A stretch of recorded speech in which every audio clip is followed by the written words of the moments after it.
Hello, BookTube. Well, the day started off pretty grim in terms of weather. That meant that the showers that came overnight were largely still around. The air was thick with water. The sky was dark gray. And in terms of the news here in the United States of America, the weather has improved. The sun has come out. All trace of clouds is gone. They're coming back. There's a big knot of a weather system coming this way. Unfortunately, the news is not improved, but I thought maybe you could use a distraction, same as I can. So I thought we'd do some mail. We've got two periodicals and two packages, so it won't take long, but it might be a nice breath of fresh air. And the two periodicals are the same. They are both Elle Decor, which I guess I subscribe to. I mean, I got the April and the May issue. I don't think that they would both be given to me as freebies. I had a little spurt of writing out checks to anybody that sent me a subscription card. I imagine that the subscription to Elle Decor is probably very cheap. Maybe it was included with Architectural Digest. I don't remember writing a check to them, but I'm sure it wasn't much money. And it gives me a chance to peek inside the homes of the 1% of the 1%, the wealthiest people in the world. This book shows us their homes. And the April issue is called Let's Get Personal. Because it features designers. It features interior designers. It features their homes. And I don't know where your imagination would go. You would either think, well, you know, if I've ever looked at any of the work of these people, I realize that they turn the normal homes of their clients into hideous monstrosities. But maybe they do that as a kind of ironic way to amuse themselves, and that their own homes are actually livable, are actually decent places. If you thought that way, you'd probably be wrong. But before we get to the homes, we go through the ads. Like, for instance, this ad for something called Minotti. Look at that. Isn't it all warming and inviting? Look at that. Isn't that just lovely? Don't you take one look at that and you think, remember all those great Christmas pasts? Remember those great get-togethers? Oh, it was so much fun. Uncle Fred sat in that chair right over there and told great stories. And then there was the brother and sister who effected a rapprochement right there in the corner. Yeah, right. Yeah, that happened. No, this is the room where the brother and sister and Uncle Fred were tortured, interrogated, and finally killed. All the while being told, with electrodes strapped to their foreheads, the panel is blue. The panel is blue. Look at that, will you? For God's sake. In 1945, Adolf Hitler and Eva Braun would have looked at that room and said, well, it could be a little cheerier, right? Anyway, we do go through a series of bizarre funhouse mirrors of what these designers have done with their own homes. And we get at one point to the designer Ramsey Lyons, who redesigned her home in Pittsburgh. An old home, a pretty thing by the look of it, by the raw structure of it. This is what happened to the living room. That is not a gutter loss. That is one room. That's one room. I think we can all agree the windows are absolutely gorgeous. It's too bad that no one in the room can actually look out them. But at least if you're sitting in this chair, in those two chairs, with your back to the rest of the room, you can maybe eavesdrop on the conversations that are being had on this couch. With this thing, which I guess is a coffee table, the lamps are, so you're sitting here, the couch is 6 feet wide, so your feet are sticking out like you were a little kid. And then you think, maybe I want to read one of these decorative books. Now keep in mind, those two islands of books are actually plastic. They're one piece. Those aren't actual books. There are no books anywhere in this place. But let's say they were real books, and we were sitting here and you decided, well, if I lean forward for about 15 minutes and actually flatly double my body like a folded chair, I might be able to reach those things without getting up, picking them up, and then sitting back down on the torture chamber couch. Let's say you do that, and then you sit back on the throw cushion. Yeah, but it's a little, I know there was beautiful natural light in here earlier, but it's a little dim now. I better turn on a light. Yeah, can you reach them? No, they're 5 feet set back from the couch, and they're also 5 feet up. So you not only have to take another 15 minutes to bend yourself flat into two separate pieces and work your way off the couch, But then once you've worked your way off the couch, since the couch is so deep, you then have to get up and walk around to turn on the lamp, and then come all the way back around and subject yourself to the couch again. It's just ridiculous. Absolutely ridiculous. And it gets worse. Believe it or not, it gets worse. I love this is the main hallway. Just run right in. You can put your shoes and wet clothes on the floor there because I don't want you to catch cold. Oh, what's that, Consuela? You've already caught cold? Well, when you die, we'll replace you. We'll go online and find a replacement for you. Because the main thing is that the wainscoting needs to be buffeted. Sorry that you died. Yeah, it's a great inviting front hall, right? You expect Tim Curry to show up in cardinal robes and start chortling with evil glee. But it gets worse than that. I mean, this is, I guess, some sort of rumpus room. There are 2 adorable dogs, 2 insufferable children. And the quote is hilarious. All my kids' friends want to be here all of the time. Yeah, I'm sure they do. I'm sure they do. The room just says that, right? The room just screams, this is a place where children would want to be. I wonder what happens if they touch anything on these decorative shelves that most certainly are never touched other than to be dusted by the legal help that is not paid health insurance. I wonder what happens if the children touch any of those things. Maybe we started out with 10 kids, and that's the reason we're down to 2, because some of them touched these things. I love the quote, all my kids' friends want to be here all of the time. She doesn't even know the name of her own kids, let alone any of their friends, and they're terrified of being in this room. But the worst thing is reserved for the in-laws. It turns out that upstairs in this landmark Pittsburgh home, there's an auxiliary kitchen next to, the guest quarters, and this is how the kitchen has been done up. Which I guess says all we need to know about what this person thinks about her in-laws. Are we supposed to sit in these chairs? No, they're for the kids. Well, then where are our chairs? I guess maybe we are supposed to sit in.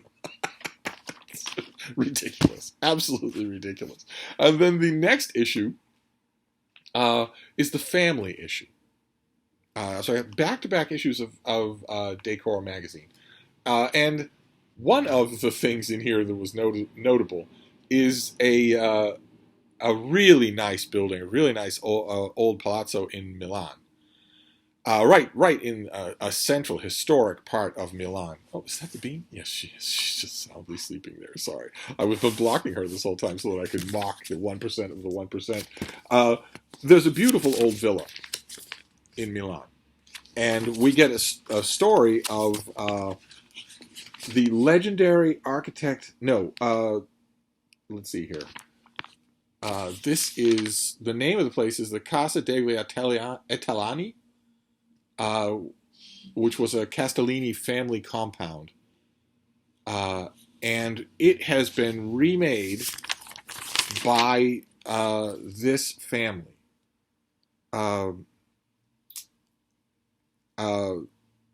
Count Ettore Conti is the perpetrator here. This is the family gathered in a family sitting room of some kind. And just look at what this Visigoth has done to this building. You think of all the possibilities of what this could be, and look what he has done. That's just one room. What do we call it? What are we told about this? This is a private apartment. A living room alcove is lined with mesh-front wooden shelves holding a rare collection of antique marble, including some pieces from ancient Rome, and a ceiling decorated with a working sundial. Can you imagine? Yeah, there's a dead animal skin on the floor. The cabinets can't be touched or opened. What on earth is all this stuff that's just sort of hanging there? There's a chair, but it's a collectible. You're not allowed to sit there. There's another chair, but it's a collectible. You're not allowed to sit there. Imagine how lovely that alcove would be if a human being were in control of it. Oh, has the bee? No, she's still there. Imagine how lovely that would be if this hadn't been done to it. On top of the fact that I can almost unconditionally guarantee you that hideous sundial was done over a mural. There's a mural underneath there. I almost certainly guarantee it. That is 10 times prettier. Probably this artillerist Visigoth took one look at the mural and then went to the city antiquities board and said, "Can I paint over this? I don't like it. I want something new and glitzy. Is it, you know, are you going to give me grief? Is it historical?" Probably the official from the City Historical Commission said, "It is historical. I'm afraid we can't allow you to." At which point, anywhere in Italy, the Conte would simply hand over some money. "Ah, I understand. Well, that's a terrible shame. Well, if there's anything you can do about it, you just let me know. You can reach me at this address," hands him a fold-in card with a year's salary in it, in cash. And suddenly, that restriction goes away, and you can mutilate this alcove that's 5 centuries old. This is another room in the palazzo. Absolutely grotesque. Look at that. It's just absolutely grotesque. You could do this room at random and come up with better than that. And this was probably done at a huge amount of money by an interior design company. Look at this room. Look at this. What is this? Is that some sort of fireplace? What are you supposed to be doing in here? You're going in there to some sort of utterly inhospitable dining room. What is this space? I have no idea. Here's a bed in this kind of a room. We get to the picture of the family.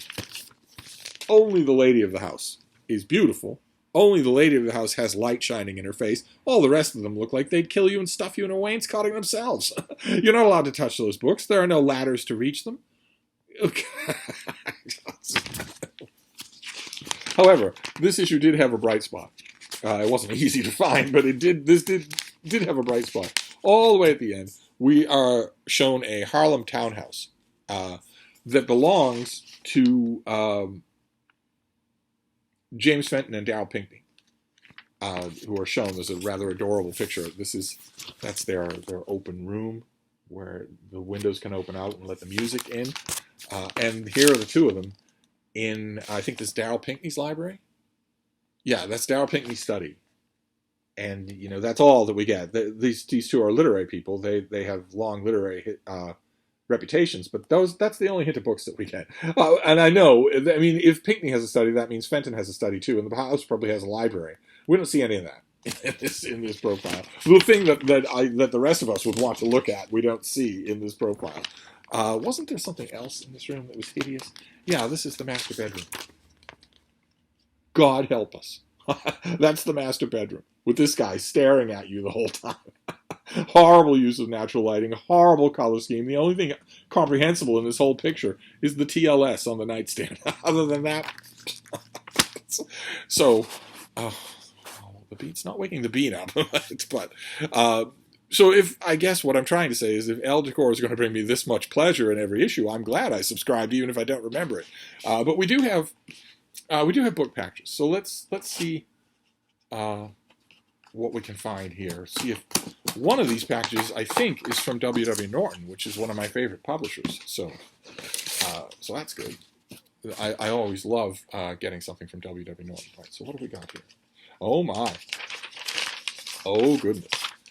Okay. All right. This came straight from the publisher, Kensington. So I don't know if there's a double meaning. Oh, the meaning is right. All right. I don't know if there's a double meaning to this thing. This is an author I like. This is Jean Stone, and this is her latest book, A Vineyard Wedding. This comes out. This is out already. Or soon. This comes out April 26th, and I confess I don't know what day it is today. So, let's see here. We've got a bunch of blurbs for previous. Jean Stone is a Martha's Vineyard author. She sets all of her books on Martha's Vineyard. They blurb one of my reviews for her book, A Vineyard Summer. And what is this one? This is when 40-something author Annie Sutton moved to Martha's Vineyard. She was looking for a fresh start. She didn't expect that new beginning to bloom into a rich life filled with found family, close friendships, and meaningful work that she's found on the quaint island. She's even fallen in love. And in the fifth of Jean Stone's lovingly rendered vineyard novels, she and her fiancé are just weeks away from their Christmas Eve wedding. But when the 2-year-old girl who's become like Annie's adopted niece disappears, Annie's reminded there's no such thing as a perfect life, even in a place as beautiful as Martha's Vineyard. Entirely true. With just days to go before Annie's wedding, her desperation to find the missing toddler leads her to question even some of her closest bonds. Okay, it sounds like it has a little more edge, a little more thrillery type stuff than usual. That's interesting. I wonder if I'm supposed to review this. It didn't come from my editor. Those of you who maybe wonder what I'm talking about, Martha's Vineyard is an island off the coast of Massachusetts, and one of the newspapers, the old Martha's Vineyard Gazette, lets me review books and or pays me to review books. I review books for the Vineyard Gazette, and ordinarily something like this doesn't get by us. I mean, April 26th, that would be quick. I wonder if I'm supposed to review this. Well, I'll find out. I want to review it anyway, even if I'm not supposed to. I'd still like to. I'll put it to my editor. It sounds like it'd be interesting to read anyway, and a little bit of a departure for this author. And then we have the package from W.W. Norton. Let's see what this is. Oh, okay. This is the finished copy of something that we've already seen. This comes out on May 3rd. So today. This comes out today. I guess I do know the date, because we're in May now. May the 3rd. So today. This is The Immortal King Rao by Vauhini Vara. I think we saw this already. I'm pretty sure. We begin in a hot, wet nothing of a village in 1950s caste-conscious India, where the future King Rao is born to a family of Dalit coconut farmers, initially unwanted and, for the first days of his life, nameless. But with the turn of a page, we're thrust decades into the future, joining King's daughter in jail as she awaits judgment at the hands of an algorithm that, in a new age of global, corporatized shareholder government, seems to call all the shots. How did King Rao go from the humble son of a backwater Kotapalli to the high-flying CEO of the very tech company that brought shareholder government into being? And how did Athena Rao, his beloved offspring and arguably his greatest invention, end up imprisoned for her father's murder? In a pair of continent-crossing, decade-spanning, genre-bending narratives, this book offers us answers exploring how, on a planet set alight by climate change and warped by the marriage of technology and capital, we leave our mark. So who is this author? This author, Vauhini Vara, has worked as a Wall Street Journal technology reporter and as business editor for The New Yorker. Her fiction has been honored by the O. Henry Prize and the Rona Jaffe Foundation. And she lives in Fort Collins, Colorado, and is of Dalit background herself. Okay, great. So this is out now. I think I had an advanced copy of this. A novel that I have not read, not completely. I dug into it a bit and then just sort of left it in favor of some war somewhere. But anyway, that's our mail haul. We have two works of fiction. One serious literary fiction that is designed to get reviewed in the New York Times, and the other a Vineyard Wedding, which is certainly designed to get reviewed in the Vineyard Gazette, I would hope. We shall see. And a couple of issues of Decor magazine that bode well for the future. So there you go. That's a little mail haul to distract you today. I'm hoping that it did. I'm going to make a couple of other videos because I confess I want the distraction too. So I'll wrap this up for now, but I'll be back. Thank you, BookTube.